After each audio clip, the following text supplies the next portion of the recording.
we welcome each one of you to this session on getting ready for the GST assessments. Can you have the next slide, Purushottam? Purushottam, can we have the next slide?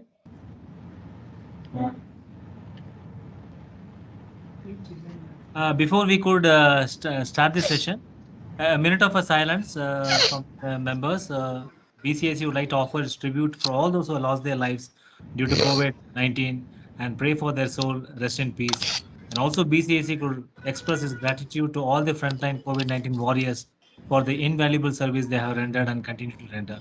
A minute of a silence, please.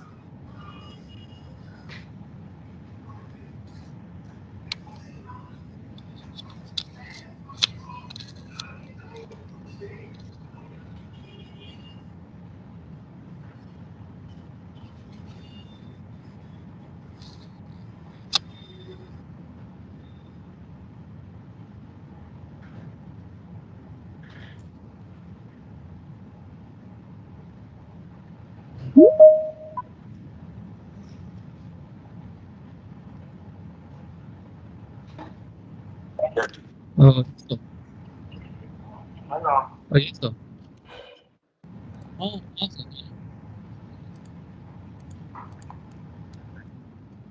On.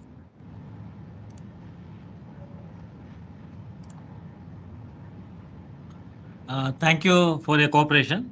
Let's start our session. This webinar series is being organized under the aegis of the Indirect Tax Committee, Expert Committee of BCIC.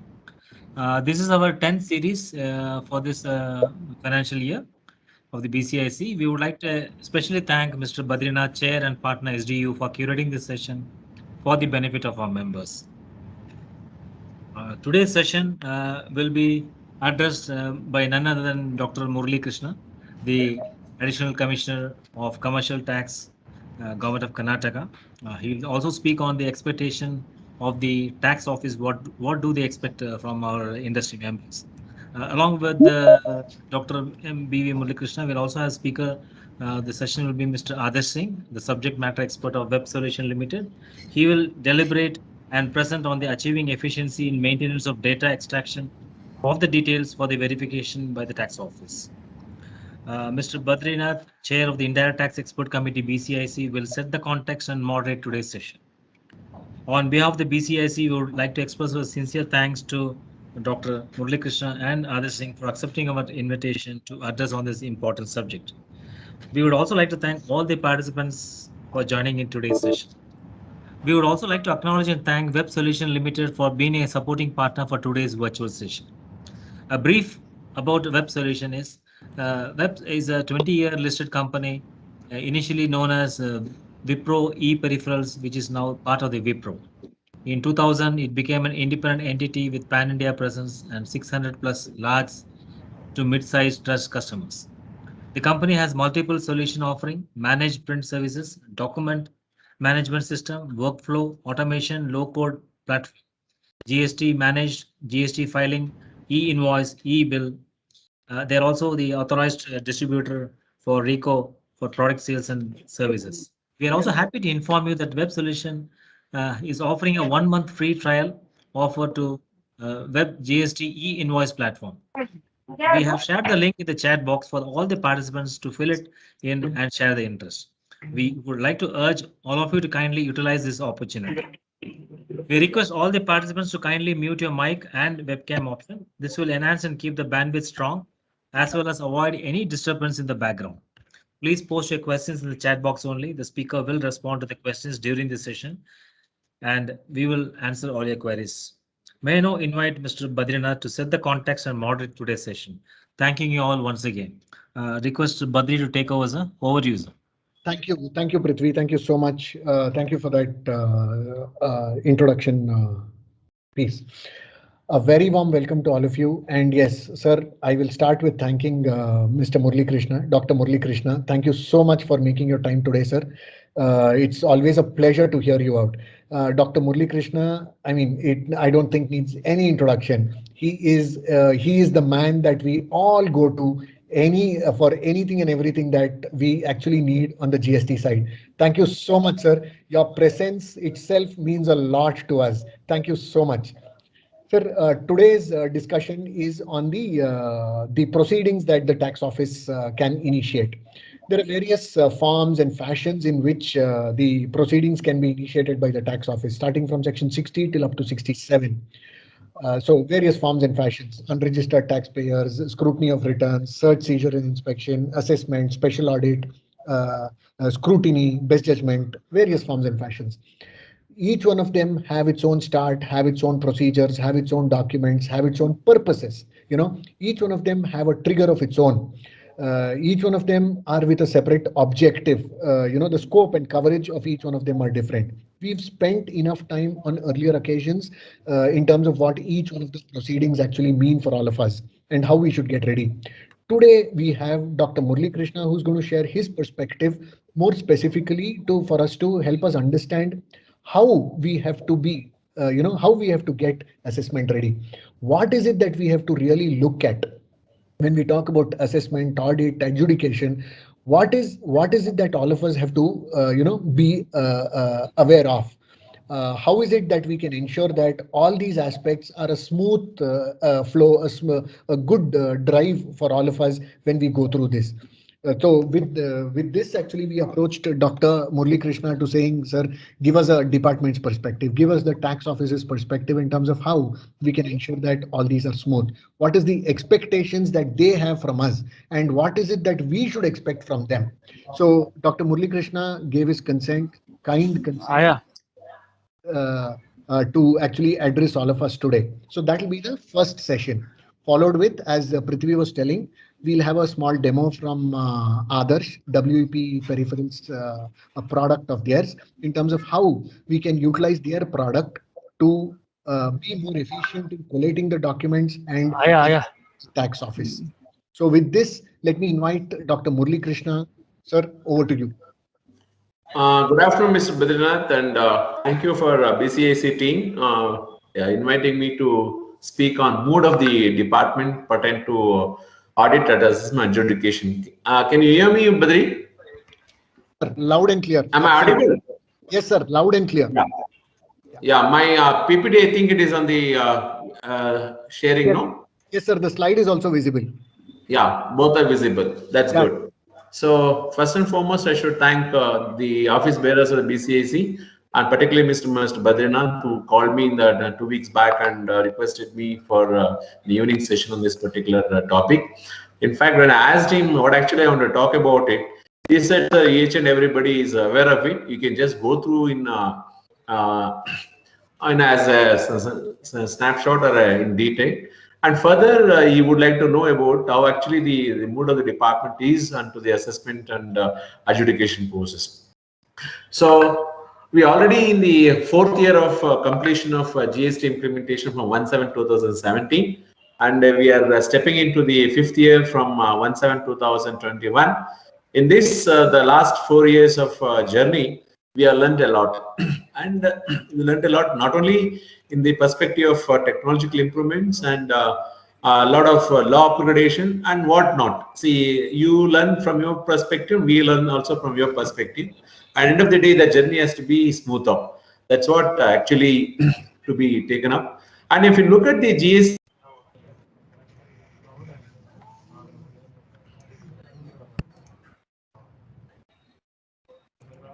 assessment adjudication process compared to the early. But still, if you look at the GST, we have bifurcated the assessment and adjudication on 3 different parts altogether. Means to say, just because assessment, the demand is not created, the assessment, even we have put it in chapter 22, chapter 12, we have detail of assessments, and chapter 13 also we have details of issues. And in assessment, we started in particularly section 59 to 64, we deal about the assessment, and audit we cover under section 65 and 66. And coming to the section 73, 74, 76, 78, 79, this demand and recovery, that actually adjudication process starts. And recovery, what I mean to say, Even if you conduct an audit report under section 65, that's not the finality. So this is how the narration is there. And interest section I wanted to cover at section 50, how actually the Finance Act 2021 made an amendment, proposed amendment for retrospective amendment of 1/7/2017, the interest to be payable only to the net liability. And what are the books of accounts? We would like to look at it. To that extent, let's cover this particular topic of the day. And just the definition, if you look at assessment and audit in the GST, assessment means a determination of tax liability. Dr. Murali Krishna, sorry to interrupt you. Can you make the slide show, sir? I think I put it in slide share. No, sir. Now? No. Now it's slideshow. Perfect, sir. Perfect. Now it's visible. Please go ahead. And this is what the topics of the day. I said the differentiation between the assessment, audit, and adjudication of actually. And if you look at the assessment proceedings in the Act, it starts from 59 to 64, wherein section 59 deals with the self-assessment itself, and the section 60 deals with the provisional assessment, and 61 the scrutiny of returns, section 62 the assessment of non-filers, assessment of unregistered persons, section 63, and summary assessment in certain special cases, section 64. And all these, most of the assessments, particularly self-assessment, as you are already aware of it, the return itself is a self-assessment, section 59. If you look at our VAT Act under section 38, parameteria, it is over here. And provisional to determine the value or to the tax, the taxpayer can request the concerned proper officer. That is a section 60. Still, till date, in these states, and usually, as we have come across the taxpayers, we would like to, they'll go for advanced ruling than applying for provisional assessment, standalone cases. And that's why it is not been effectively used in the Karnataka. I don't know whether, let me understand from your participants whether it has been implemented in any other state altogether. And coming to scrutiny of returns, section 61, it is specifically been made. It's only to see that, as you are already aware, we have enough returns from GSTR 1 to GSTR 10, and particularly LGSTO been authorized to scrutinize the returns and to come back with the details and issue the notices to get the liabilities to be determined.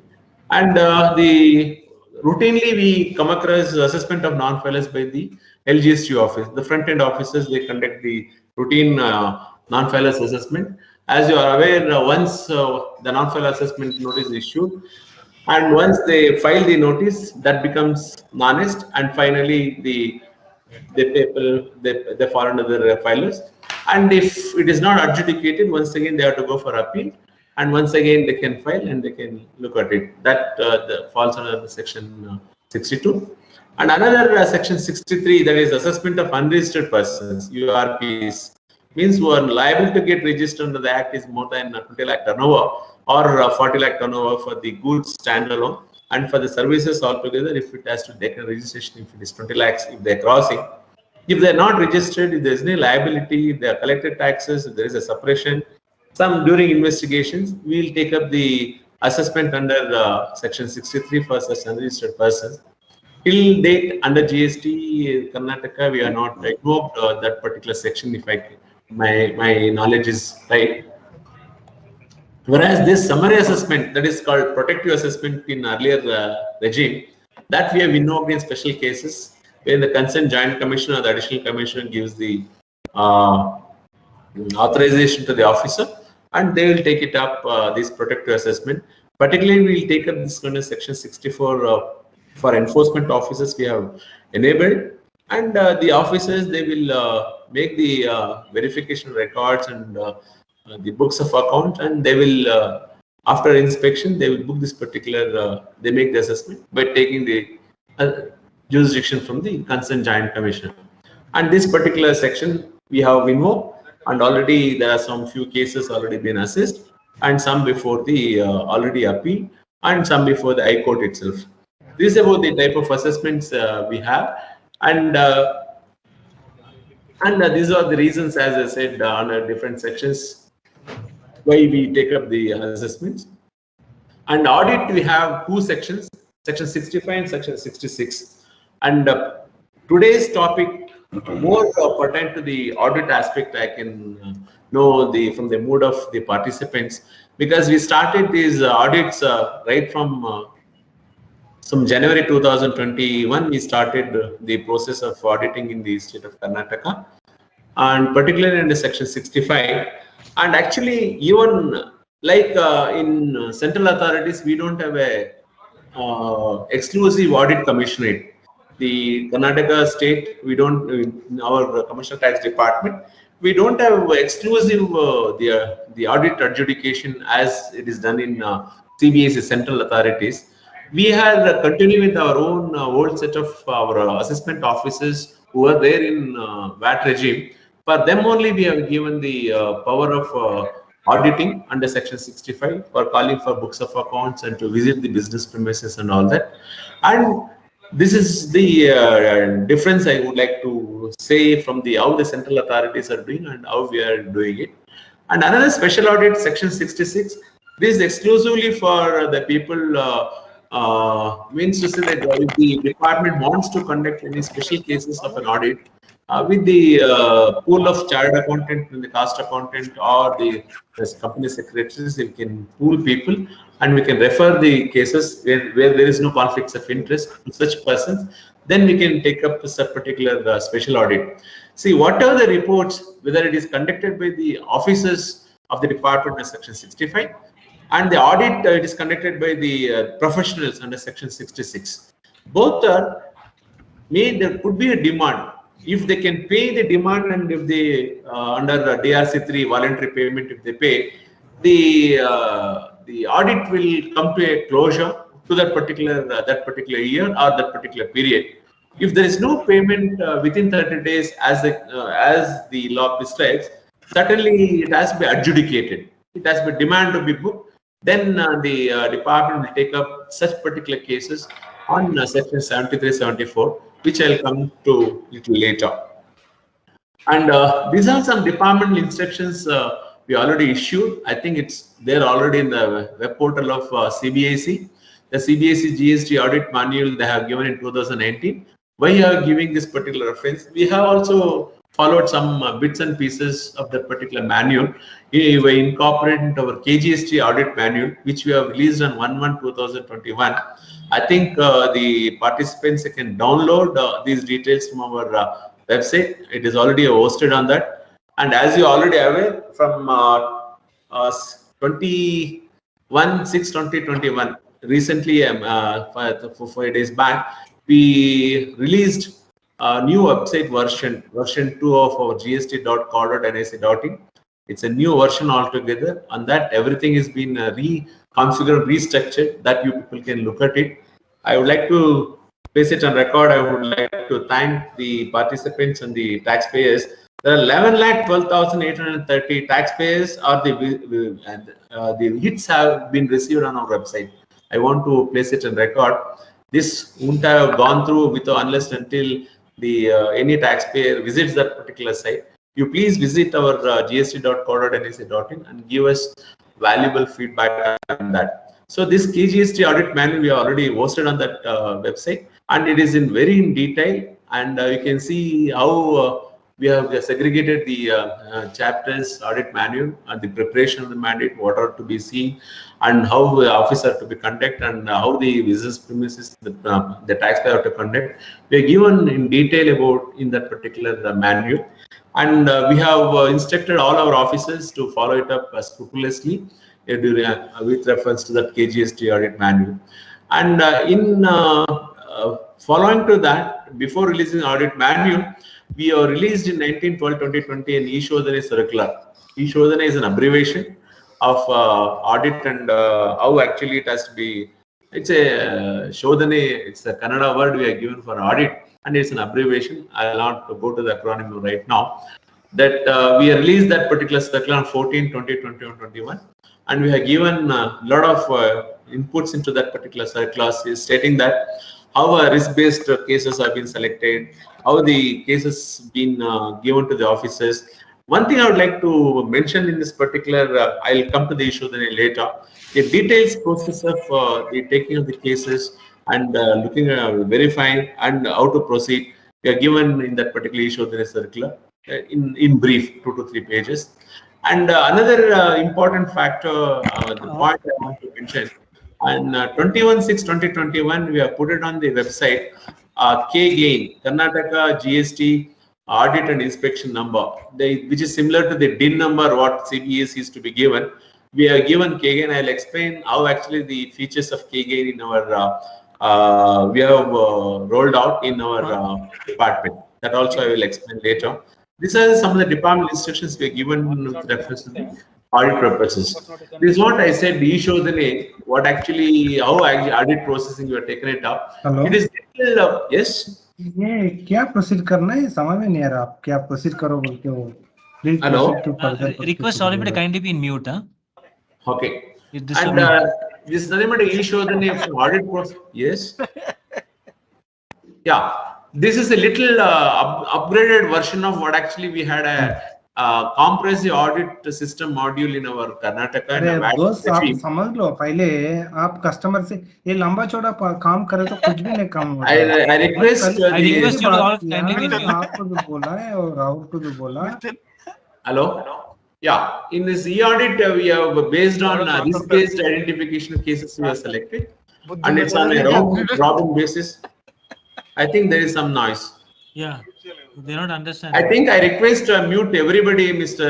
The BCAC team, who are the technical team. Yeah. Please You're doing mute this. everyone. Yes, Only allow me to speak so that we can take the question answers later. Yeah, please go ahead, sir. Yeah. We have based on the data what we have in the we have taken the risk-based identification cases. I'll explain which are the risk-based in the next slide. And it is based on the round robin. It will allot. It not serially. It will allot. It based. It 1, 2, 3, or 4, 5, 6. It will be the system driven. The round robin based assignment will go to the scrutiny and audit, and it is a totally automated process of assignments creations, and it will be integrated with the inspection and appeal processes. And there will be a peer review of our audit report. Still, we are not enabled it. We are going to enable that. Means to say, whenever an officer uploads an audit report, how best the audit report has come across, any deficiencies are there, that can be verified by another officer, and it will come back to the same officer for further rectification. That's the peer review. This is a very unique, which is not there in any other the audit module. We are planning to incorporate in our audit module. And we have integrated this e-Shodhani with the GST central portal for data exchange interface, because being the model one state, we have to work with the GST because our service provider is NIC Karnataka. We have our own backend module, and we have a standard template for audit reports and order updates in that. And these are the risk factors. This is very interesting. I think we have mentioned these in our circular too. These are the risk factors based on which we have selected the cases for scrutiny. What I mean to say, we are given some of the cases, around 20 cases initially for each and every officer, like the commercial tax officer, assistant commissioner, deputy commissioner, based on the turnover. If the higher turnover will go to the deputy commissioner, middle turnover will go to the assistant, and the lesser turnover goes to the commercial tax officer. These are the 10 risk factors we have factored in, and not all 10 risk factors may be there in a single particular case. It will be 10 factors factored in. Some of the cases may go to some more risk factors will go to some. In that way, we have categorized. One risk factor to say, R3B is a ledger-based return. R3B, it's a monthly return, which is less than R1. Means to say, if the total output tax declared in GST1 is more than 5% of that declared in 3B. The reason is that you're already aware the output, the GST1 is nothing but an invoice-wise supply details. And if it is more than, means to say,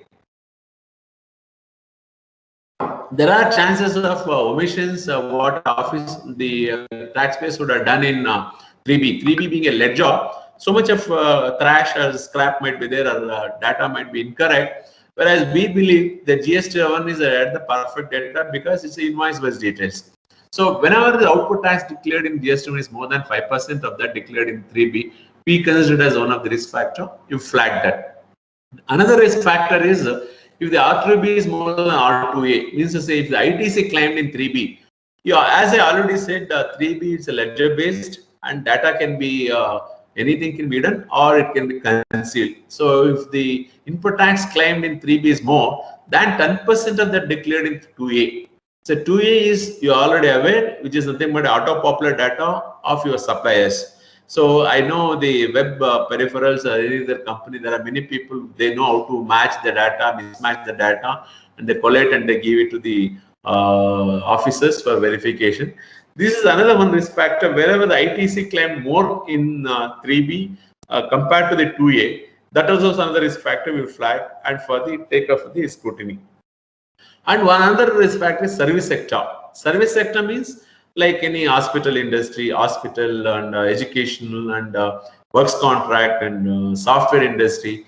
In such service sector cases, we are having more than 10 crore aggregate turnover. We take it as aggregate turnover of 10 crore more. We have taken, we are putting this 10 risk factors means we don't want to make an audit of all the cases. We never want to make audit of all the cases. That's the reason we are taking this as the risk factors and the transitional cases, because we have flagged now the audit only for 2017-18. You're already aware the 17-18 annual return filing somewhere happened in 2019, if I can recollect my memory. So that from that particular time, there are 3 years of time will be there as per section 74 and 5 years time will be there as per section 74 to take up the cases for the adjudication. With that particular notation, we have started only from 17-18. Shortly, coming days, we are going to enable for 18-19 and 19-20. Whereas for 18-19 also enabled for wrong refunds. Other than that, these are the risk factors enabled for 17-18 risk factors for selection of the cases. And delayed ITC, another one is whenever the ITC availed in 3B filed after 23/4/1919 for the financial year 17-18. So that was the last date for given time to file and all that. Any after that, the filing, that is another risk factors. We are going to straight away we can reject that particular cases of ITC and we can reverse and we can make the liability to come into that. That's one risk factor. Another, with the history, the department knows a lot of evasion prone commodities like iron, steel, scraps and areca nut, all plantation crops, cashew and oil seeds. So the department knows there are so many like cement in some cases, hardware material some, and electrical goods. We know these are all the evasion prone commodities. In such cases, also we'll take up, we have mapped these details in our e-way bill details and the mismatches of that details also will take up for the one of the factor for selection. This is another one, input tax rate block cases. You're already aware there are so much of fraud is happening and the claimant of the recipient, the existing of the taxpayer will be in a bona fide question. At that time, as per the section rule 86A, we're going to block certain ITC. Even such cases, we're going to take it up for audit purposes. And another old refund cases, say up to 25 and 2019, we had all manual process of refunding. Even such cases, we have flagged it for risk factor.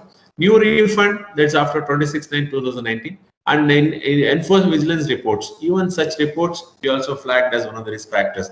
That doesn't mean that all the 10 risk factors, the combination of risk factors will be flagged in.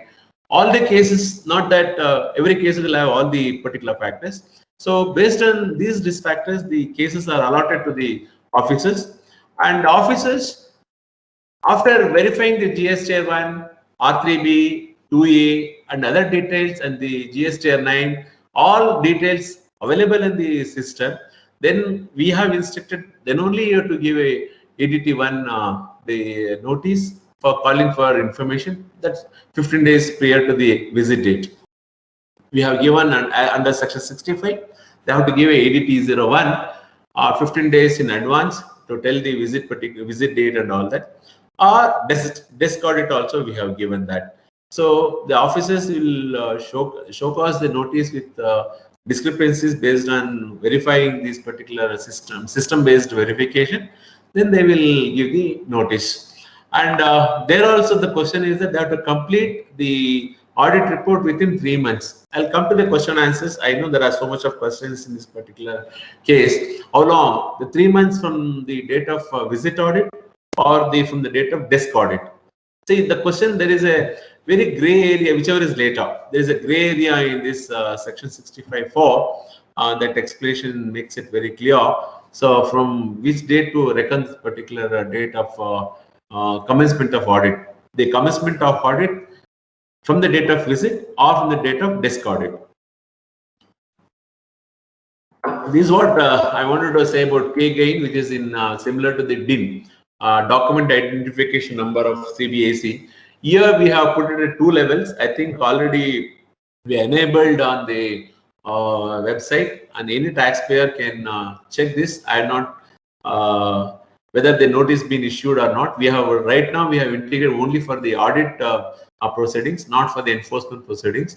Shortly we're going to link that. In the first phase of the information of K-GAIN, the taxpayers can know whether this particular case has been assigned or not, to which by the number with the assessment number they can see the details. Further, there will be OTP based authentication we are giving for the taxpayer.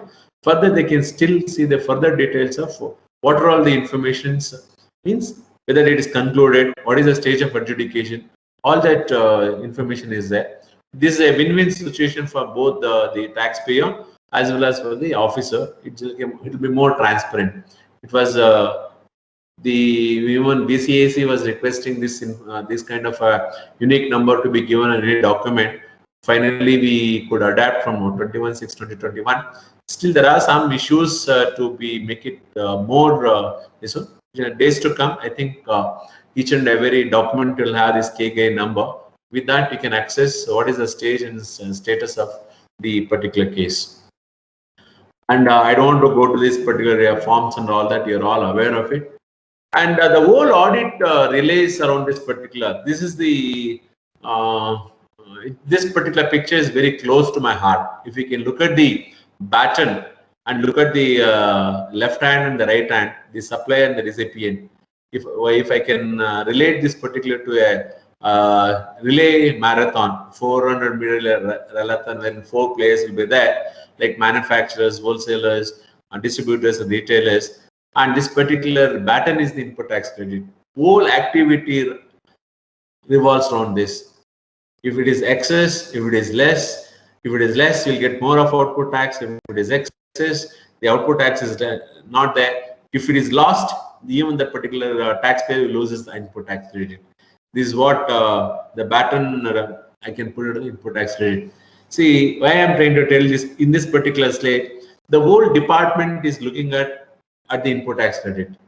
See, if I need a tax liability, net tax liability, output tax minus input tax only the net tax.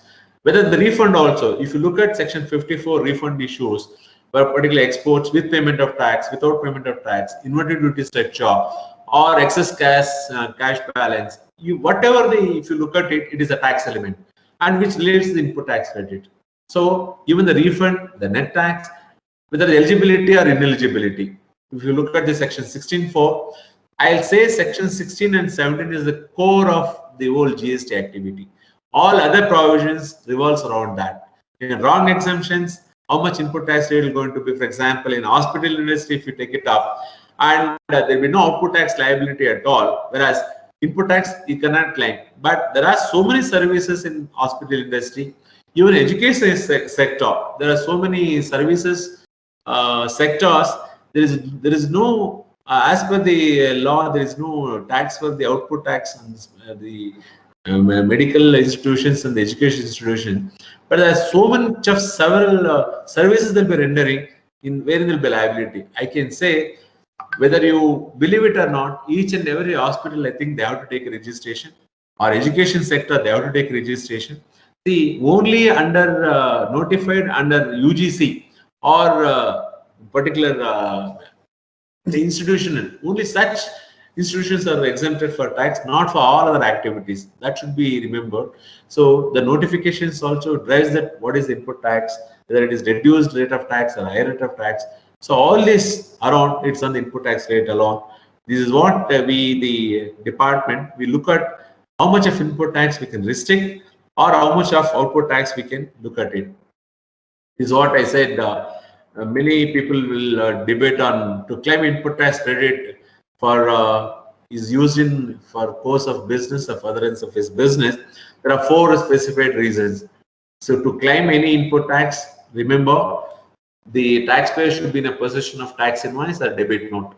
And recently from Finance Act 2021, it has been amended to say that even it should be declared in the outward supply. In the GST 1, it should have been declared. Means to say, GST 1 is very, very, very crucial.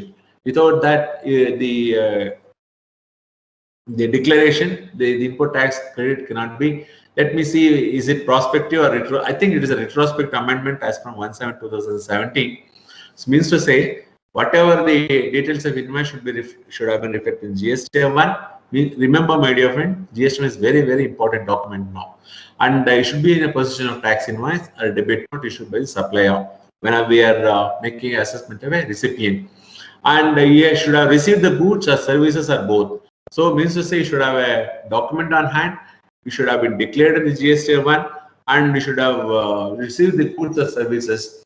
Another one thing, the tax should have been collected, should have been paid. Paid means it could be adjusted to the input tax credit or cash payment. Both, either the one should be there. And he has furnished the return under Section 39. Remember, this is another very, very important.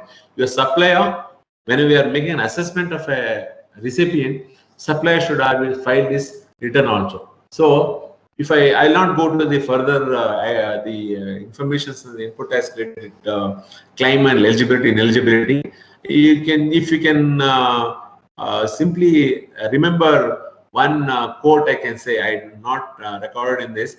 FMCG, like F is for food, M for machinery, C for consumable, goods for loss. This kind of a word, if you can remember, and exempted something. All these, the input tax restrictions will come into that. That one should remember to get the output tax liability. We officers, we focus on this particular section and 16-17 to see to that to get the output tax liabilities. And I'll not go to the detail of the different section of. This is a section of provisional assessment and 60. Still, we are not taken up. Scrutiny of returns, this is authorized proper officer will take it up under Section 61. 62 is a non-filer assessment, and this is, as I said, at least 15 days of service of notice has to be given. If the valid return furnished within 30 days, whatever the non-filer assessment notice we have given, that has been withdrawn. If it is not withdrawn, if it is more than 30 days, then one has to go for appeal. I think most of the participants are aware, so they would have come to you people only after everything is over. They wouldn't have seen their mail or their mobile number. They have not seen the details. Then only they would have appeared. And assessment of unregistered person, as if it is not registered dealer, then they have to. The assessment will be done under this particular section. 64, as I said, under summary assessment. It's like a this is under Section 64, like summary assessment, protective assessment, as I said in earlier regime. This particularly evidence of any tax liability, particularly we look at fly-by-night operators. For such people, we'll take up the assessment under Section 64. And as I said, I explained already, Section 65 is the one we'll take up for audit. And as I already said, what are the risk factors, we look into all that. It's only for registered taxpayers. Those who are registered only, for such people will take up under Section 65. And it should be done at the place of business or in the office. That's a test audit or the visit audit. Commencement, as I said, within 6 months of commencement, extendable by commissioner by another 6 months. If the commissioner thinks that, okay, this audit requires more time, he can put another 6 months extension. He has to put up a note and all that. That we also will go to inbuilt into the technical we are going to build into the system only this also. And commencement is the later of the date of on which his records are furnished or institution of audit at place of the business. Wherein once again, small, I'll take a break once again. Sorry, my dear friend. And so this is a very gray area wherein even after issuing a notice, the books of accounts or whatever the information we call it is not furnished in time.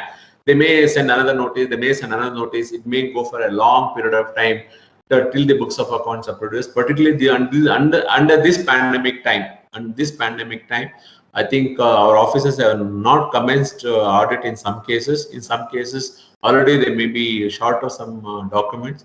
They may issue a notice once again. So I request neither from the taxpayer nor from the officer's side, should not be a too prolonged stretch of calling for information, because if they won't do it in time, it will take a long time and it will affect the whole performance. And we were looking into that to curtail this particular visit audit. We want to make it more of a visit audit rather than a desk audit. Whereas in a visit audit, as you're already aware, because of the pandemic time, most of the visit audit could not be taken up. Only few visit audit has been taken up. Let us see how this pandemic eases out. After that, I think we would like to go for more of visit audit and less of desk audit. So the reason is that the time limit is only 3 months. Your officers always will think that, okay, this document is not given, that document is not given. I have seen our officers have issued EDT01 or EDT01 in 2 pages, asking for each and every information available, not available, available, and they put it in the last line saying that whichever is applicable only you can furnish it. That also they are done. And sometimes they insist, okay, please give every details and all that. We already said to our officers, 3B is already available, 2A is already available, annual return is also available, GST1 is also available on the portal, and all the database is there in the system. We are trying to analyze in such a way that the details can be downloadable format and all that. We have told very clearly to after verification only, if there are issues are there, you can look at it. Because of 17-18, a lot of notification changes are there, a lot of deadlines are there. They have to look at everything and they have to issue the notice for calling for books of account. What actually they should ask, if you feel that, okay, there is an harassment from our side, from the officer side, you are all free at liberty to contact the next level officers or to our level. We are working on to that, and we have addressed on social media whenever we get a notices of information, such issues on the Twitter. We are addressing such issues. This is one gray area is there, wherein the officers are taking advantage. Even taxpayers also taking advantage to that extent. I insist not to take advantage on such issues. So, if within 3 months, if they come within 3 months or within 3 months, if they conclude the findings, they can upload it on EDT02. Remember, this is only report. It's only an audit report. They can upload it onto the system. It is also we have built the system in place. Even it go to the GST portal, it's back and comes back and says information gets recorded as a repository of audit reports. Also will get we are given one template format of how actually the audit report to be done, and also some variations can be done in special cases. And once we are going to build another module in our system, right now up to section 65 we have built in a module. Once the section 65 there's audit report is uploaded to the system, if there's a liability, means to say it is not the proposal, it is not a demand, it's only an observation. Please remember, in an audit report, whatever under section 65 is given, it is only observation of the officer. If the taxpayer accepts that particular observation and he makes the payment within 30 days, okay, if he make the fine within 30 days by making the payment DRC 3, demand recovery certificate 3, if they make the payment. If they make the payment within 30 days, then we'll not take it up for the further adjudication. It will stop there. That doesn't mean that that particular audit is over. The adjudication will not be taken up for that place later. That can be taken up unless and until there should be some reasons to believe.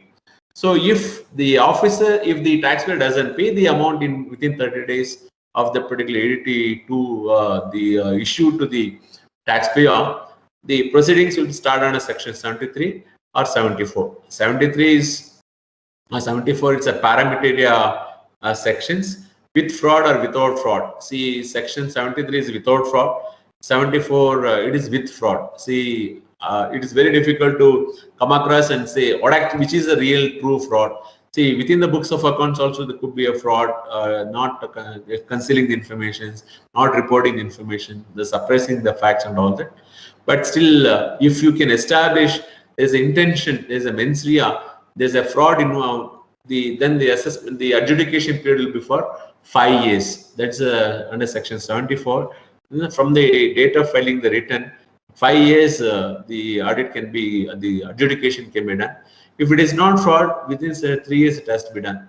Once again, if you look at it, is what are the proceedings to initiate? The reason is the detection of tax not paid or short pay, ITC erroneously availed or utilized, tax erroneously refunded.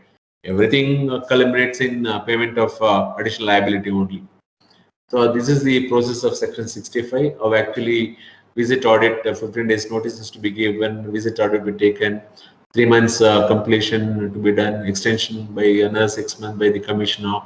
Only audit authorized officer only can conduct audit. Now in the state of Karnataka, we have assigned the existing assessment officers to conduct the audit proceedings. And once the proceedings is over, they have to upload in an ADT02 within 30 days after completion of audit. Means to say overall within 4 months, the whole activity of audit proceedings has to be completed. And the audit preparations, as already explained, the officer should have an authorization by the commissioner to conduct an audit. And we already said to take the details of online returns available, 3B, annual return, audit reports, and 2A, all details they should analyze before going to the business premises. And they also, we have been instructed to look into the history of the industry and the how actually the industries perform. They'll take the database from the trade industry and third-party informations in the banks, the government department, which is available to us, and any latest assessment order related to the registered person, details of registration, and most of the information that are there in the system itself. And any once they make the record of these details, we are already given the manual. They have to make a checklist, what to see, what not to see, and to be examined. Then they will make the visit audit, or they give the notice. And special audit, I already said it is only for professionals, which I will not touch it upon. Still, we are not taking it up. Only in demand and recovery, means that this is adjudication, section 73. As I already said, if the payment is not done within the period of time after the audit report observation is done, the officer can go to the section 73 or 74. This also will go to built-in system, means to say by default the assignment will go to the same officer who has conducted the audit. And if by design, the Joint Commissioner can reassign to the other officer based on the observations, that we are going to build in another 14-15 days, so that wherever there is a liability where the taxpayer is not discharged to DRC3, the department is planning to take up the adjudication under section 73 and 74 for further proceedings. And recovery, I'll not go to the entire section 60, 50. I thought the difference only between 73 and 74 as I with fraud and without fraud, and 3 years and 5 years from the date of final the annual return. And interest, as I said, this one many people are not looking to the second part of it. See, the 18% interest is only for the honest taxpayers who have filed everything details properly and all that, and they have not paid the net tax in time properly. Only for such it is 18%. The second portion, many people they miss it out. like undue or excess claim of input tax credit under section 42, or undue excess deduction of output tax liability. Means I don't want to go into the details into that, how actually undue or excess claim of input tax credit. A lot of carousel fraud, the fraud is happening, all the invoices are fictitious, or the input tax is false claim. In all such cases, please remember the interest is not exceeding 24%. So rate of tax is 24, the interest is 24% for any fraud or wrongful claim of input tax credit. And on the net liability, so there will be no credit given at all. It's not called net liability at that time, it's called output tax liability. And that it is 24%. So even there is an input tax rate, once it is known as fraud, it's an excess, it's undue claim, the interest rate is 24%. Please, one should note this. And coming to the books of accounts, as I said, tax invoice in chapter 7, it is there on chapter 7, what is credit note and debit note. I'll not go to the details and all that. Certainly officers will verify all this. And section 35, what all the books of the books should be kept in the additional place or additional place of business. This I thought it's more relevant whenever they come for a visit audit. It should be in electronic form or into the manual form. However, they have maintained the books of account. They should keep this production or manufacture of goods, inward and outward supply of goods or services above, stock of goods, ITC availed, output tax payable and paid, and such as the particular has been prescribed. That's unless it's prescribed, it will not come into that. So warehouse, godown, storage place, details of concerning goods should be maintained. And 35, file annual statement of accounts, that is 44 to annual return period of retention of account. And this is 72 months from the due date of furnishing annual return. 72 months means 5 years they have to maintain the books of accounts in place of business premises. That one should remember. And these are the, I think much is not there to deliver. And this is what I feel. Let me take up the question answers and let us try to, before going to that, let me say these are some of the informations we officers may call for. We look at the details like balance sheet. I always say in a VAT regime or case regime, you are most interested in trading account. Now I think it's a profit loss account and trial balance and expenses. What actually shows where the ITC is going or the claims, that we have to look at it. So we always say the all types of registration should, under all acts, should be taken up. All ledgers being in different locations should be looked into. Depreciation allowable on plant and machine, other assets. Payment made to all related parties. Details of SENVAT and VAT ITC. Cash receipt, payments made. Loss brought forth from previous years. And expenses at head office. And these are the some few details we look into it. And details of holding company, details of subsidiary company details, key persons detail, shareholding pattern of related parties, insurance details, payments such as commissions, royalty, professional fees, technical fee made outside. So these are some of the points I took it from the field officers. Right now, who are on the GST, the field, what actually they're looking into it and what instructions are there in the manual. And these are the few verifications we have told them to verify. And some sectoral verifications to just to note, particularly if you go to the real estate sector, there's nothing much to say about it. A lot of information from 2019, a lot of notifications, changes are there. That will be looking into that. Wherever the output tax liability would like to have, they collect the details on RERA, another collect the data and completed projects and ongoing projects where it becomes immovable, how much the output tax liability will be restricted, the liability, particularly Tran 1, particularly please for 17-18, I request the real estate sector to be more look into the books of accounts to see that the projects are very much ongoing. Some people have already, who are not claimed, would have been carried forward. Some has to be restricted, and in some TDR services, all these in joint venture projects, all these our officers are looking into it.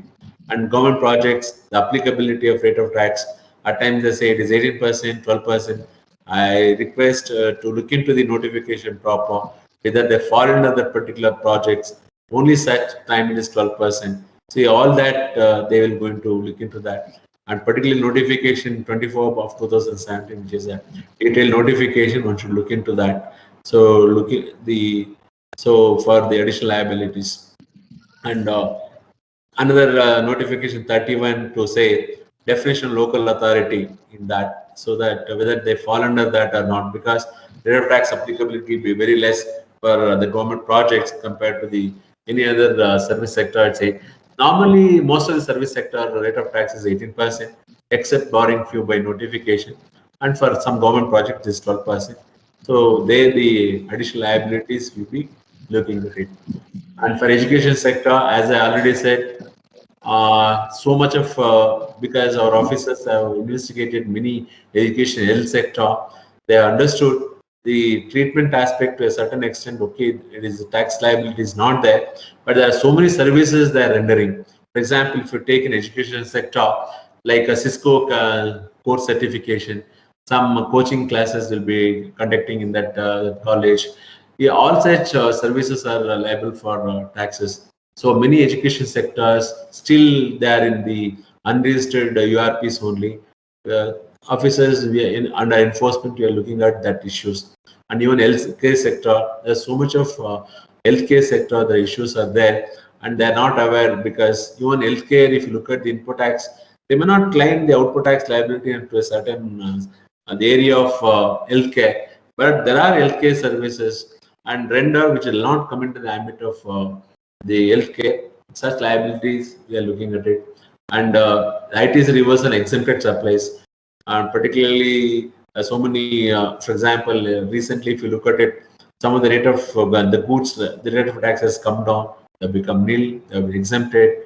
So at the time, because some of the health sector, they'll carry the pharmaceutical shops also. They also should be, we look into that. And restaurant and outdoor catering, if you know that initially in 17-18, there's a lot of confusion between AC, non-AC, and 5%, 18%. Such misclassifications and always there. That also we look into it. I thought, and another are the intermediary services. So place of supply to be verified. So I thought, let me throw some light on all this, and where the liaison office is there, branch office is there, and this is very, very important aspect of intermediary services. We have come across some of the, I don't want to say payment services companies. We could able to unearth a lot of money into that. We could able to collect the money, and wherein they'll be acting as intermediary service, they'll not be aware of it. Such people, they have to pay taxes. Even yes, we are officers, we are training them in different aspects of how to look at the services, and they're verifying. I feel I've given an overview of how the perspective of the department is there in this particular audit mechanism under Section 65, and what we have instructed the officers to look into that, and how actually to be verified, and what to look at it. And to conclude, I would like to say, from Section 59 to 64, we categorize an assessment which we are given to some LGSTOs, some enforcement officers. Section 65 is a core, which is the audit, conducting the audit under Section 65, wherein it not leads to liability, but it's a report. Based on the observation of the report, the taxpayer can identify what is the tax liability, and they can admit himself under BRC 33. The cases will close at that stage. Otherwise, we'll take it up for adjudication on 73, 74, which I already said. Recovery starts on 76 under the recovery provision. And Section 66, it is only a professional audit, which we haven't made any committee or anything. And days to come, I think, or some big cases or some huge revenue implication cases, the department may think about invoking Section 66 and empaneling the consultants and take it up, and to avoiding the conflict of interest means if there are any cases, if the consultant is they may not take such consultant, we may enroll some other consultant to take it up audit of such cases. So this is about the perspective of how the department is looking at the audit proceedings. And as I said, let me, as for the, with this, I'll conclude about my talk on this audit and adjudication. And let me take up any next in question answers. Over to Mr. Badrinath. Thank you, sir. Thank you so much. It was as usual. It was very wonderful listening to you, sir. Especially on the fact that you mentioned that BCSE also has been asking for it, which is basically a document identification number, the validity of the document that comes, the authenticity of the document that comes from the department. So now I've been telling all my members also, one thing, saying now it doesn't really matter whether the form of communication, whether you get it from a personal email ID or whatever form and fashion, as long as there is that KGN number, I think you should assume it is valid, and that is the way. I mean, we should start responding to it. It's a validly served notice, the document. And the other thing that you mentioned, sir, very helpful. I'm sure it'll augur very well for all the members also, all the taxpayers, I should say, which you said, the details which are already available with the department, they are not asking for it. I think this you have mentioned in the audit manual, which is published by the Karnataka government also, the GST department. That each one of you should remember. We should request the officers to say that you already have access to it, so why don't you take it from there? That's a very nice thing to hear it out from you, sir. And two other things that are really, really very nice to hear it from the tax office's side, especially when you call it as the mood of the tax office, is that there is a sector focus, in the sense they are identifying the assessments or audits that have to be happening based on sectors. Like you said, it is in one thing you said it is the healthcare. Then you said input tax credits. So it's very nice to know that some specific aspects is what is being looked at, rather than run of the mill types. And last one, which I'd like to definitely mention, sir, is very important for all of us, is that the instructions, there are instructions which have been given to the field formations, to the teams which will go for audit under Section 65. So there are instructions which have been given in terms of do's and don'ts, how to do, what to do, etc. I'm sure it will be a very big benefit, because there'll be uniformity when there are instructions that come from the central cell. I'm sure there is uniformity across all the audits or assessments that really happen. Sir, it was very nice hearing you out, sir. Thank you so much. Sir, we'll wait for Adarsh also to finish his demo. Then we can take on the questions. I think I have not taken much time, Badri. I have taken in time. Okay. Adarsh? Yeah. Sir. Over to you, Adarsh. Sure. So first of all, let me just share my screen. And I hope the screen is visible to everyone. Yes, Adarsh, visible. Okay, sure. So yeah, first of all, good evening, everyone. This is Adarsh from WP Solution, and I'll be handling the product demo in today's session. And I would like to thank BCIC for giving us the opportunity to showcase our product that is related to GST returns filing. Before moving on, just a quick intro about the solution itself, what we offer. So WEP as a company has complete end-to-end solution for GST. In fact, we even hold the license for GSP, that is GST Suvidha Provider, that we got from the government and appointed by GSTN from the year 2017 itself.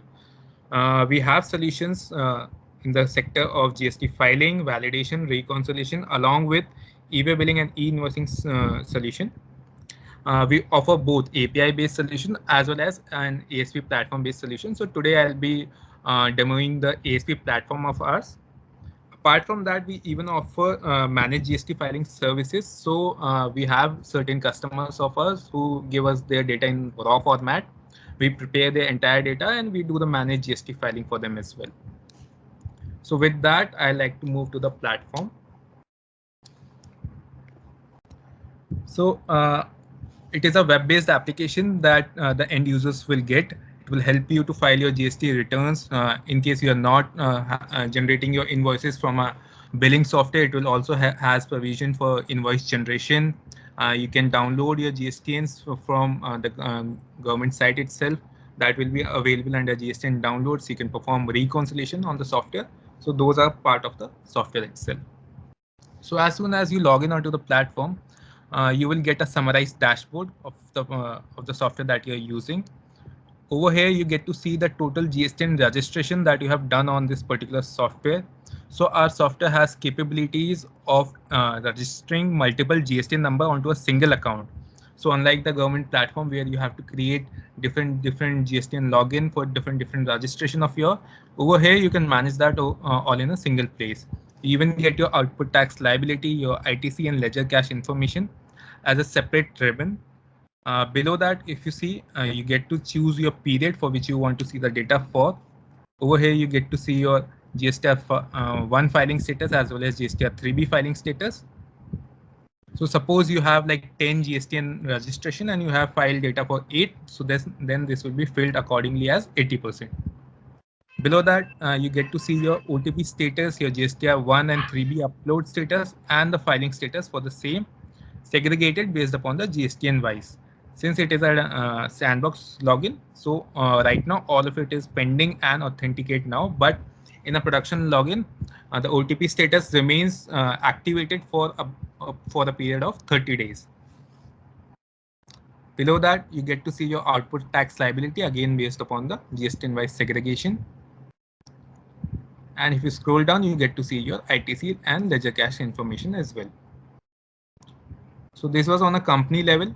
If you want to see a detailed dashboard, then you go into dashboard, select detailed dashboard over here. And over here, you get to see your data for a particular GSTN number. So for that particular GSTN, whether you have uploaded your GSTR1 data, whether you have filed your GSTR1 data, that you'll get to see over here. And the output tax liability, input tax credit, and the ledger cash information related to that particular GSTN number only, that you'll get to see.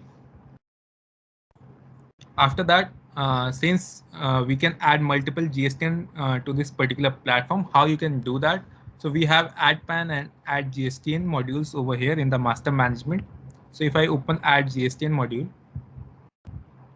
here I can see GSTN registration tab is there, where you can give your GSTN username, GSTN number, and the rest of the details will be auto-populated like your PAN number and the state code. And if you're using the e-way bill and e-invoice menu with us, then you can give the e-way bill username and password as well as e-invoice username and password, and you can create your GSTN registration. In case there are a lot of registration that you have for your company, then we also have a CSV template for that. You can use a CSV template and populate your data of your GSTN registration in a single go. So after you have done that, this is how your data will look like for your each and every GSTN registration. You can anytime come and edit these details as well. Then, since I explained you can add multiple GSTN registration to this particular platform, you may want to like divide these GSTN registration to different individuals, or in simple words, you can create sub accounts for your main account. So you can do that using user registration. Over here, you can give the name of that person for whom you want to create the sub account for. You can give his designation and email address of that particular person only, and the password he'll be using along with his mobile number, and select which role he'll be handling. So there are some predefined role already available in the platform. You can select any of that from the list, or if you want to create a different role for that person, then you can come into roles creation, give the name of that and add it to the list. After you have added it, added one account head, then you can select for which menus he will be having the access for. Suppose you want you give uploads, GSTN uploads, and GSTN downloads. So he'll have access to all these menus, and you can update that, and it will be available in his profile. After that, we have customer management and supplier management. So customer management will be utilized if you are generating invoices from our software. Like you can give the details of your customers over here, his company name, his email address, mobile number, GSTN number, and rest of the details. and you can add that. So it will be utilized once you are using the invoice generation module with us. So if I open that invoice generation module, you can see over here you have outward register and inward register.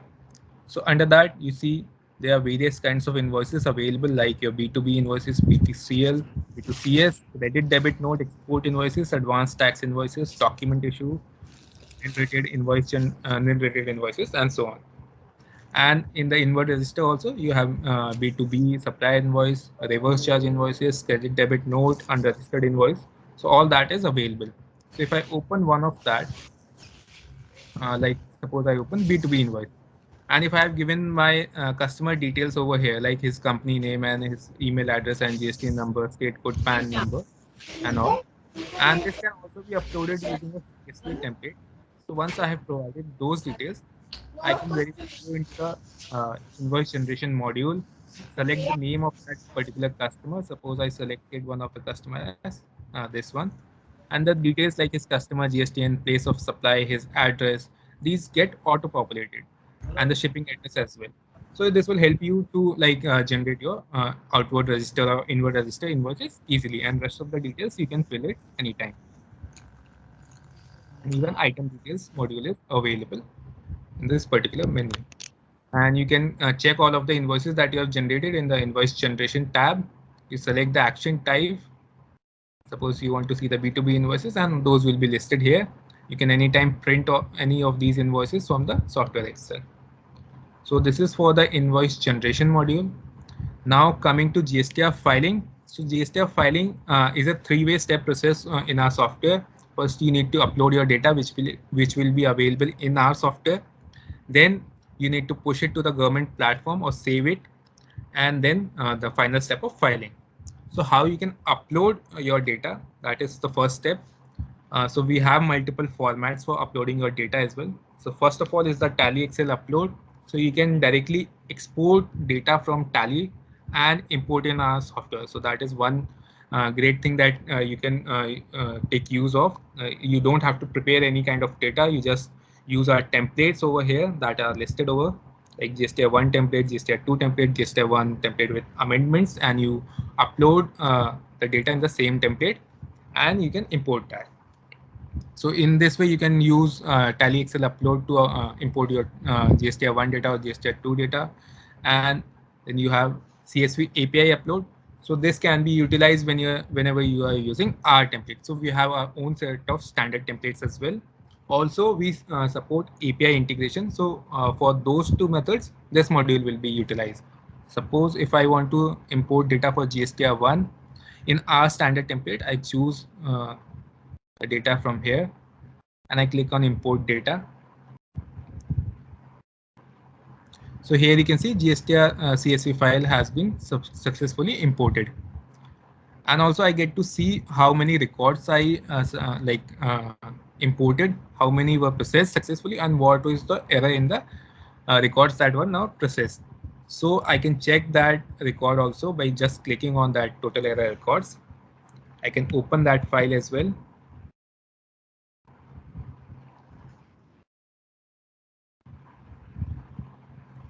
So over here, I get to see the details of the invoices. And if I scroll to the extreme left, I get to see the error message.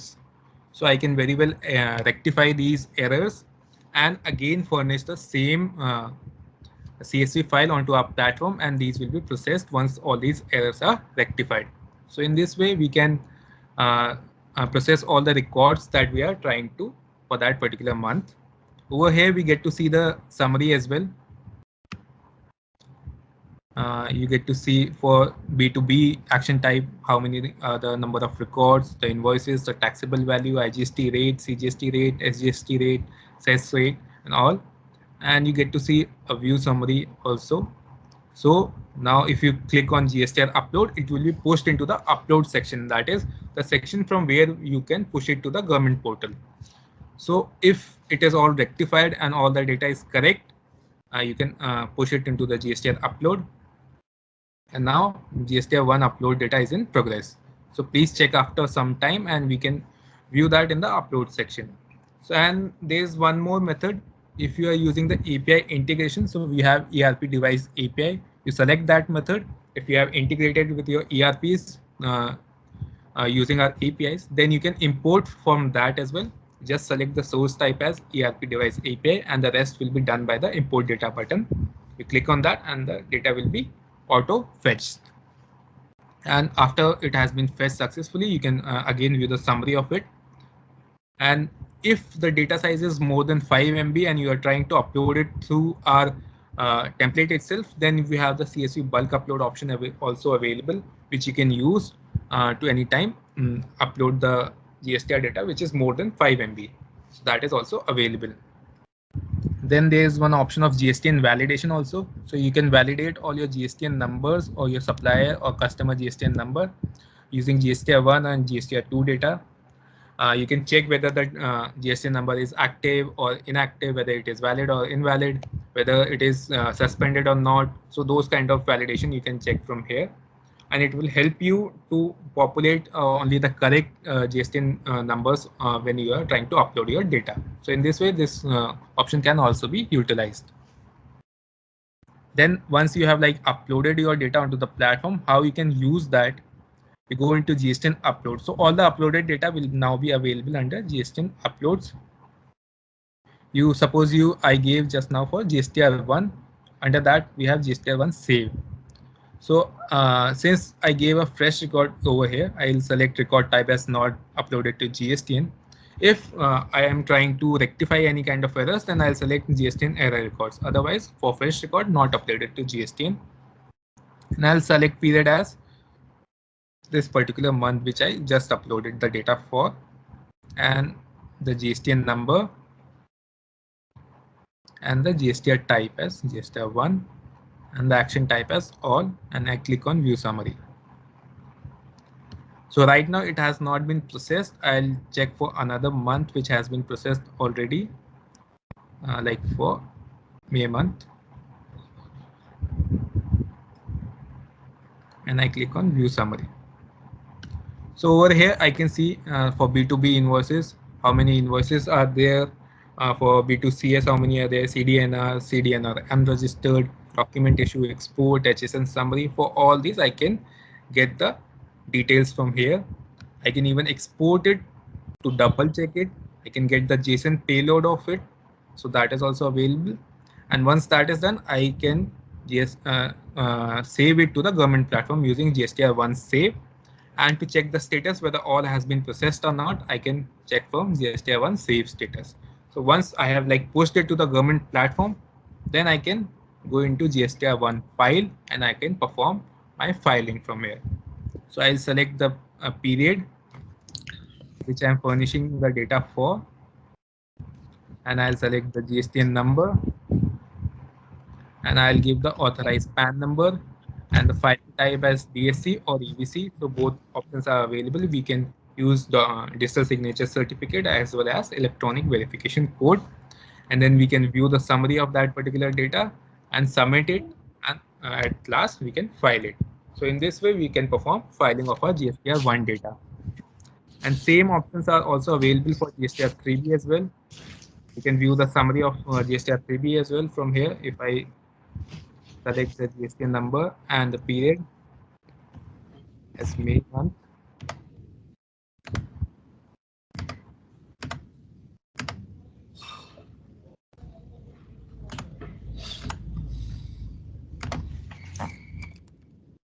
I have not uploaded data for GSTR3B. Right now it is blank, but these options will be available to you. Tax on outward and reverse charge inward supplies, interstate supplies, eligible ITC, exempted nil and non-GST inward supplies, and interest and late fees. So all will be available. The one thing which is not available in the government portal, this format is same, but the copy paste option is not available in the government portal. We can over here copy paste any of the data anytime. So that is one thing, and we confirm on that, and we can give the details of our GSTR3B data as well. And similar options are available for GSTR 6, 8, and 9. And we can anytime view and delete any of our data which we have provided over here. We can select the record type as not uploaded to GSTN or uploaded to GSTN if we like it is still in the save status. Then we can even delete some of the data from government side unless and until we have filed it. And we select the GSTN number, we select the GSTN type, and we view the summary of it, and we can delete it also if there are some mistake in our data. So this way we can utilize our GSTN filing process. Then coming to the downloads, we have the GSTN downloads option also available. We can view whether whatever data we have provided, whether it has been processed successfully or not onto the government side. We can download the report of that. It will be directly fetched from the GSTN itself, your GSTN 1 report, your 2A report, your 3B report, 6, 6A, 8, 9. You can view the track and filing status of all of that. Also, you can perform reconciliation on software. So reconciliation module is also available. For reconciliation, you upload your GSTR2 data. If you are performing GSTR2 versus 2A reconciliation, you give your GSTR2 data in GSTN uploads. You upload it using data upload, and you download your GSTR2A data from here. That will be available under GSTN downloads. Then you can move on to GSTN like reconciliation of your GSTR2 versus 2A. Move into reconciliation. So reconciliation can be performed on the basis of date as well as period. You select the invoice date or the period, whichever is feasible. Give the GSTN number, and you give the details of the period for which you want to perform the reconciliation for. Suppose if you want to perform for 6 months, you can select the names of the suppliers also, which you have already given in the supplier management. So this is all maintained in the backend. Whenever you are giving any supplier name, his email address, this will be utilized whenever you are performing reconciliation, because we have an option called supplier trigger, which will automatically trigger notification to your suppliers for all the missing invoices in GSTR2A data, all the mismatch invoices also. So we have dashboard for matched invoices, missing invoices in suppliers data, missing invoices in my data, and mismatch invoices as well. So this will be helpful for all the taxpayers whenever they are performing any kind of reconciliation. We have modules for invoice data correction as well, where you get to see a filter type that is known as on the basis of invoice number or invoice date or invoice number and date both. If these invoices are not matching on the basis of number, date, or number and date both, then we can automatically push these invoices into the matching section, because ultimately if the supplier has given some different serial number and we have given some different serial number, but the rest of the invoice details are same, then we can see that clearly these invoices are the same, and we can accept from GSTR2 to 2A.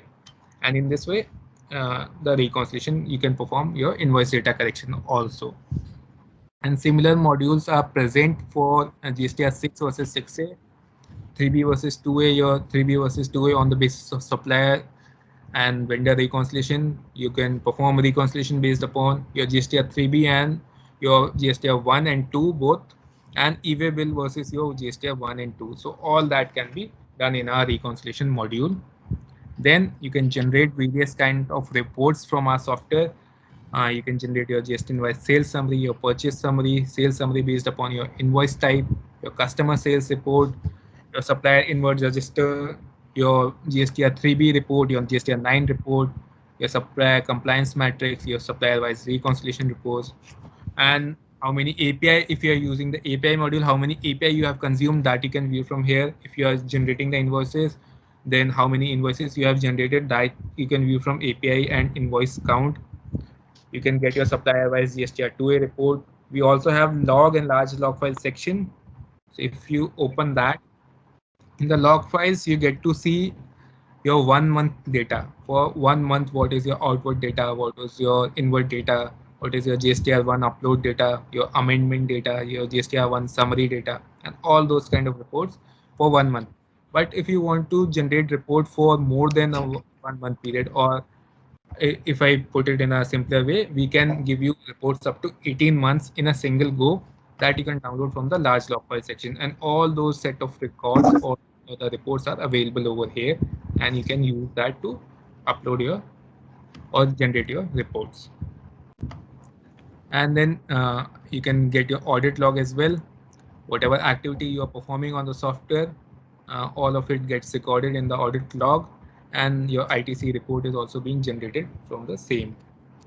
Then you have the document download document section. So all the templates that are used on the software that are available in the download document section, like your GSTR 1 template, your GSTR 2 template, your customer template, your supplier template, your HSN template, your GSTR 3B template, e-way bill, e-invoice, and various other templates like your GSTR 1 tally template, GSTR 2 tally template. So all that will be visible over here. And then various settings are also available so that you can also use on the software. So yeah, this was from my end as per the time permits also. I'll thank you for all the time that you gave me, and also to offer a thank you all to the members who have joined today. We would like to give 1 month of free trial of our GST and e-invoice platform to all the BCIC members and the non-members companies as well who attended the webinar today. For those interested in the 1 month free trial, we'll send you out a separate mailer as well, and you can register for our portal using that. So over to you, Badri sir. This was from my end. Thanks, Adarsh. Thank you so much. Yes, the last part is what is the most important aspect for the members. I'm sure there are a lot of people on this discussion today want to try and utilize the free trial for 30 days. You gave this last time as well, but I'm not too sure how many utilized. But I would believe that each of you should try it out to see how more efficient and how effective our documentation can be. Do that. 30-day trial is a very important aspect. It gives you a chance to try it out before you kind of pay for it. Thank you, Adarsh. Thank you, WEP Peripherals, for that. I think he has sent the free trial registration on the chat as well. So Yes. do make use of it, all of you. So, sir, Murali Krishna, sir, I'm sure there are a lot of questions that people have. Let's take it from them. But one definite thing is, at least from my side, sir, you've always considered what we've said. You've made it happen for us. Thank you so much once again.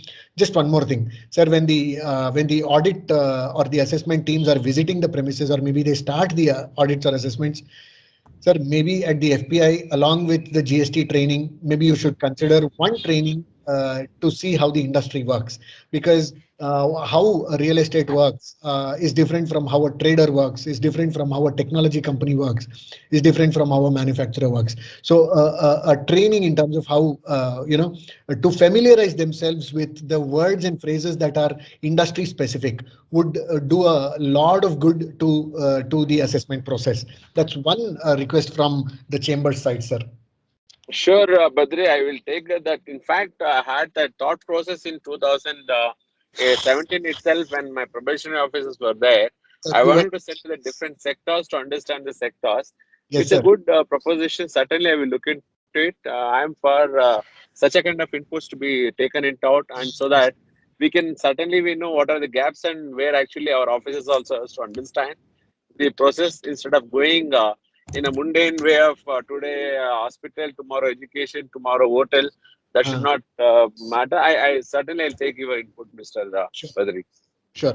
Sir, one more thing for the members, on your behalf, maybe if I can say, to all the members, see, today there is invoice level information. Today there is the level of information, the granularity of the information that is really available on the GSTN is at the item level in each of the invoices. So there is a lot of analytical things which the department is working on. I'm not too sure how much and what, but please appreciate each one of the members. Please appreciate that when there is a ask from the department, when there is a request from the department is coming, it is not coming without a reason. And it is not coming in a mechanical manner. There is a lot of thinking which has gone into these analytics, the amount of data that is available, and after due consideration of a lot more factors, as Dr. Sir mentioned, it is on the sector specific. It is the concept within the GST concept specific is how the audits are being taken up, how the assessments are being taken up. So all of you should bear in mind that one aspect before we react or overreact to the communication from the tax office. So please do consider that whenever any communication is received from the tax office. There is a purpose, there is a reason why that document has reached us. So keep that in mind. Now, Yeah, in here I would like to mention one thing, Mr. Badri, to all the members. If there is a notice of AGT01 asking for around 35 to 40 points, in such cases, you please flag to the concerned Joint Commissioner or to me so that we can restrict that kind of a questionnaire. And because I know some of the officers are not to the mark where certainly they would have shooted such kind of an arrow, we will see to that the sector specific and the specific to the particular taxpayer, certainly we can insist upon to them to look into the data already available, then to give the notice accordingly. Okay, that should not be a matter. Thank you. Very useful information, sir. Thank you. Thank you so much. Mr. Venkatachala has raised his hand. So, sir, if you can unmute yourself and pose the question. Mr. Venkatachala? Or Mr. Ramakrishna? Yeah? Okay. Mr. Venkatachala is there. Sir, good evening. Here in our case, we have received a notice telling that some portion of our ITC is blocked. Okay. Just afterwards, what is that? Somewhere in January 2020, our ITC has been blocked, but we have received a notice for the financial year 17-18. Okay, then you can clarify that very clearly. See, because we started only for 17-18, and if there is such inconsistency, certainly you can flag to me also through your BCAC. You can flag to me if any inconsistency will remove from our database. Fine, sir. Okay, sir. Thank you very much. Thank you. Hello. Sir, this is Ramakrishna on behalf of Samilab Limited, Bangalore. So I have a query related to industry. Okay. Say example 2017 input tax, as per section 16, there is only 4 conditions. If you receive the goods, if you receive the tax invoice, if you pay the payment, that's it. Yeah.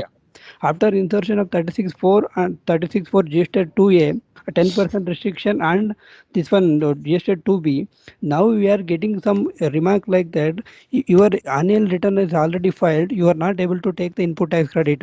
What is the implication in that part, sir? Okay, as per GST 2B report, sir. Okay, every month you are generating report, but it's showing that some amount of input is filed, input tax filed is after annual cutoff rate, or is a place of supply differences like that. Okay, but party has filed the return, party has filed the payment, filed the return, this one supplier has filed the return, everything. No, all that is fine. I think Badri also can concur with me. Till the filing of the annual return or that September is the date and the time always, or the within that. After that, any filing of the thing that you won't qualify for any ITC. So that's why 17-18, if you look at it, yeah, 17-18. But as a natural justice, party has also. No, my dear friend, I'll certainly concur with it. These issues you can raise in a grievances. I think BCAC can look into that. But as per the law, that is a delayed ITC.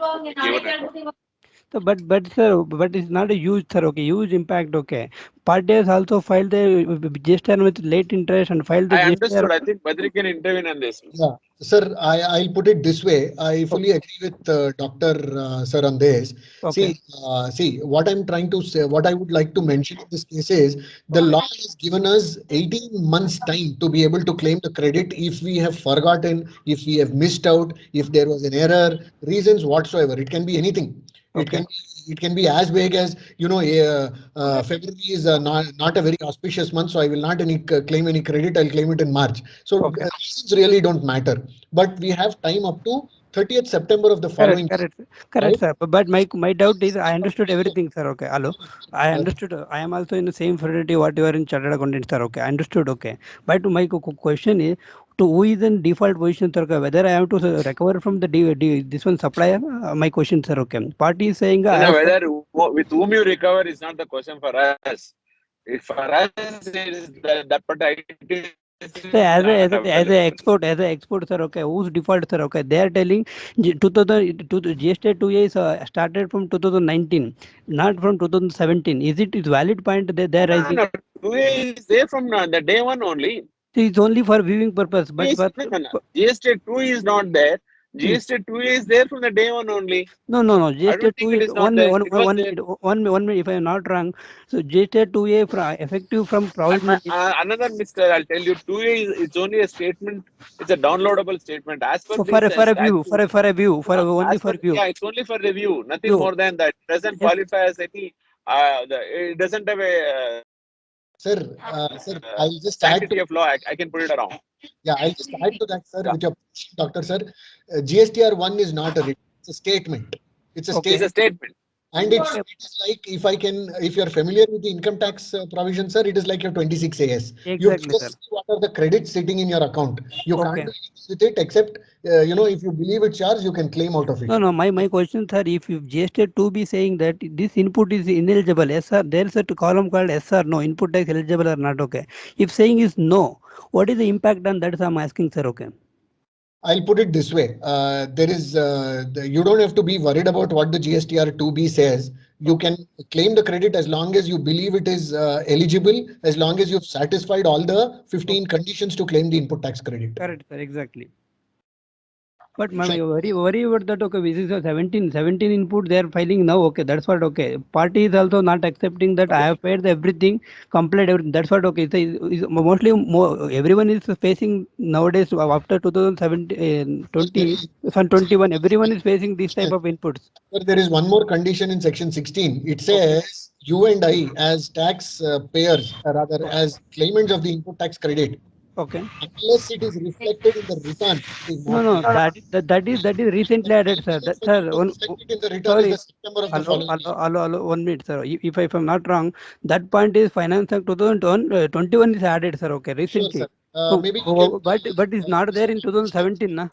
Sure, sir. We'll give others also a chance. No. to- Once again, it was not there. But see, I think it is already our.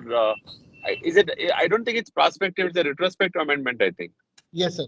Sir, No, we'll but get that. Finance Act is not Others also a chance to ask accepted questions. also, sir. Okay. Okay. Sir, No, let us debate that later. But Okay. this is the condition. But if you want to claim the input tax after the annual return date is over, you are not eligible. Yes, sir. That the law is very clear. I think that is enough and more time given under law. Yeah. Yuga Priyan has got a question. Yes, Yuga Priyan. Yuga Priyan or Mr. Nagendra, one of you. Sir, very good evening, sir. Yeah, good evening. Hello. Yeah, Sir, Yuga. now the GSTR 2A, based on that only we can take the input credit. See, whereas we have the invoices, but party is taken time to file after the due date. So we are facing this kind of situations like working capital issues for the management. So how can we go ahead about this, sir? I think Badri should answer on this. Sir, I'll put it this way. Not that I'm supporting somebody, neither the taxpayer nor. So it doesn't matter. Let's have a discussion. Tell me. Yes, sir. It's an open discussion. I think the messaging from the government side is loud and clear, even from the time before GST was implemented. The government is very clear saying it is going to support honest taxpayers. So as long as you and I are dealing with honest taxpayers, I don't think we'll have this trouble at all. This trouble, see, on one side, as industry, we asked for allowing quarterly returns instead of monthly, etc. Now, the same industry body, I am facing this question from a lot of members as well. It is impacting the working capital. So, if I have to put it this way, then we can't have the cake and eat it too. So I think it is important that all of us should look at the quality of the vendors we are dealing with. It is very important. There is one provision in the GST law which is called compliance rating system. Fine. Still, it is not enabled. Yes, sir. It is not enabled. It is not enabled. But in fact, I don't I don't let an opportunity go without mentioning this. I think each of you as buyers, as claimants of input tax credit, doesn't matter if the government has not implemented. We can implement it for ourselves. Start rating the vendors. Look at what kind of vendors we are dealing with. Fine. I will give you few more arguments, Yugapriyan, as to why some conditions imposed under the GST law for claiming input tax credit are, are draconian, are very tough, and it is not possible. Yeah, just I want to add on here, Mr. Whoever the person who was question asked. Say when we had a VAT regime, it was a very closed network within the state of Karnataka. We had even at that time we knew how much of fraudsters we had and a crores of fraud we had. Yes, Now sir. it's a pan-India basis. Please remember, it's a pan-India. You have to claim, you have to give the input tax even if the supplier is there in Uttar Pradesh or in some other part of the country. You please, unless until that's the reason these kind of 4 kind of restrictions are there. You should have invoice or a debit note. It should have been reflected in the GSTR 1, and the goods and services should have been furnished, supplied, and next the payment should have been done. Further, one second.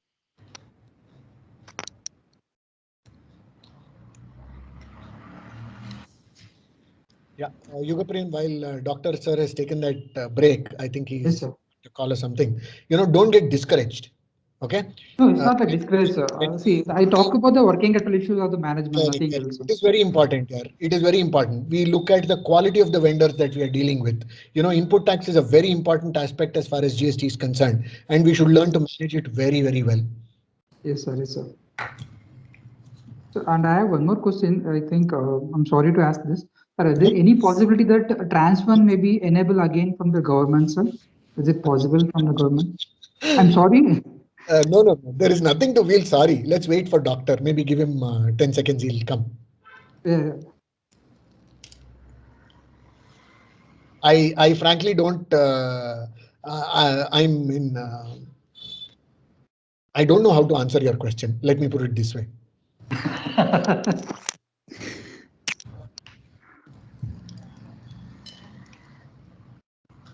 While there are a lot of high courts, very many high courts across India have said, it is incorrect. It's a vested right that is there. Carry forward cannot be restricted by virtue of a timeline or a form or procedure, etc. It remains. It's a vested right. It remains with the taxpayer for life.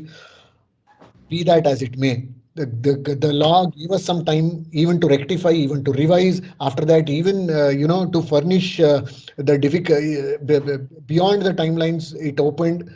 Despite that, there are a lot of cases where people have not filed and approached the high courts. High courts have said it should open, but I really don't know what the outcome is going to be at the council. Yes, sir. It can be anybody's guess.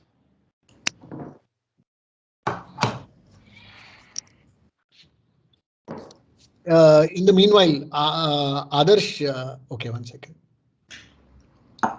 Meanwhile, Adarsh, if you want to, share some commercials also, maybe after the trial, how much will it really cost us? Commercial part also, we can look upon that once the customer reaches us for the trial. We can work upon that as well. Cool. So that's a very important message from Adarsh to all of you. Please feel free. Okay. Sir, Dr. Sir is back. So Yugapriyan, you want to ask a question again? Can you hear me? Yes, sir. Loud and clear. Yugapriyan. Sir, actually, it's like many of these dealers cannot file this TransFund in time, and they're not claim the credit because many of them not aware. And government has extended the due date. Everything has given the timeline. Is this possible again? Because many case laws, like court also given some direction to the council to reopen this GSTR 1. Is it going to be happen like anything, sir? See, I'm being the nodal officer also for all that activity. Okay, Yes, and a lot of such that kind of applications are pending before me. In fact, whenever there is issues, we have already flagged and we have opened it up. But keeping it apart as a person, I will be the first person. If the government comes out with this kind of amnesty to open for everybody subject to audit, I'll be the most happiest person because I know how much of problems are happening in travel issues. Most of them are battling to Okay, sir. There is one more question from Krishnamurthy. Mr. Krishnamurthy Nagendra, please. Hey, hi. Good evening, everyone. And one question on behalf of all the players in STPI. I think after GST, the credit relating to capital goods has been restricted. Sir, if you can throw some light, is there any background for restricting the, when I say restriction, it is relating to the refund, right? STPI units usually export their services, and then whatever the GST is paid on capital goods, if it is not given as a refund, it again leads to a working capital issue. So if you can throw some light on that, sir.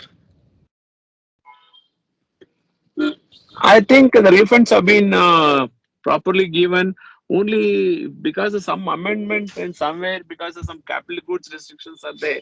Except that, I think refunds have been happening. Yes, sir. I mean, refunds are happening. No issues on that. But when it comes to the capital goods, it has been restricted. Why so? It should not be there, right? At least for STPI units or SCZs who are working for. No, I understood. That is left to the law. The people, they have to take care of it. Why they have not giving to that capital goods? Okay, I think Badri would like to say anything from the backside. Sir, yeah, I think he's talking more from say Rule 9610, where there is a if there is any, if we have imported any goods. See, I'll put it this way. There have been very many. The 9610 has got amended a plethora of times. No, Mr. Badri, not relating to 9610. It is actually, see, I am not restricted on availing the credit on capital goods, even if it is a local purchase. But if I capitalize in my books, so I can't take I can't claim the refund of the credit that relates to capital goods. Right? And see, players in STPI end up claiming the input tax credit, whether it is relating to consumables or capital or services, right? And why the distinction for capital goods when it is not there for consumables or services? No, that is one. And let me add to your question, Nagendra, is now going forward, see, there was a facility of paying IGST on exports and yes, refund of that. Now that later on. That would have been my follow-up question, but to be very frank. See, we have already sent the representation out, hoping that it will be positively considered. I think they should reconsider the restriction. I think government should reconsider restricting payment of IGST on exports and claiming refund. Correct. All of us are hoping for that, sir. Doctor, sir. Yeah, sure. If you ask me personally, no. I just to put a note, if you ask me personally, we should not have any such restrictions at all. Yes, sir. Even under section 16 or 17, if you look at it, there are so much of restrictions. They shouldn't have been, but the law, the policymakers have thought so. Let us see the next phase of reforms. I think many things may get sorted out. Sure, sir. That helps. And if time permits, there's one more small question. Yes, please, when we file the refund application and then some credits are rejected, right? And it is not credited back to the electronic credit ledger, and then we will have to follow up with the field officers. If some directives can be issued to, in general, saying that, once the refund is rejected and if the company is not appealing against the rejection, it should be immediately credited back. Like something like provisional refund. Understood. I got your point.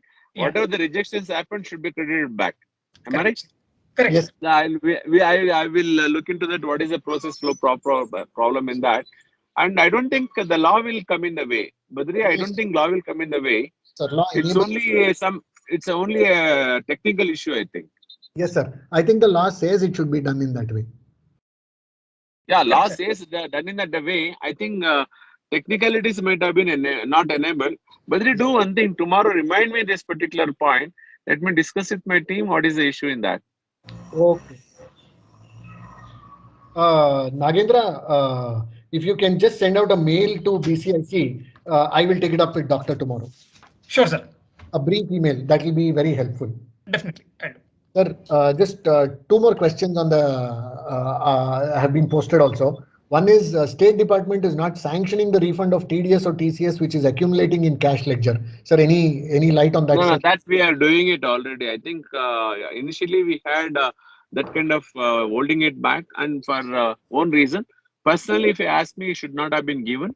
But at the general level, everyone taken a conscious decisions, and we are giving it, and we are flagging for audit such cases.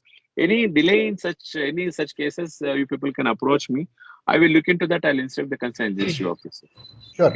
I think whoever has posted that question. Sir, one more before we go to Mr. Nagaraj and Mr. Venkatachala. Sir, in the first year, what I read here is in the first year of GST implementation, because it was a transition from about 4 or 5 laws which is subsumed into major laws which subsumed into GST. There was a press release also government had mentioned saying, we'll be liberal in while auditing or assessment. Sir, any light on that? Any comments on that, sir? No. There was a leniency for 1 or 2 years pertaining to enforcement.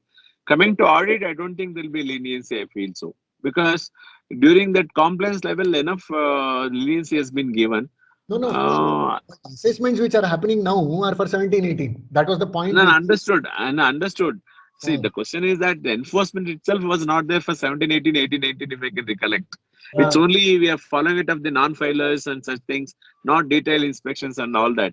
That itself is a big leniency the government has given.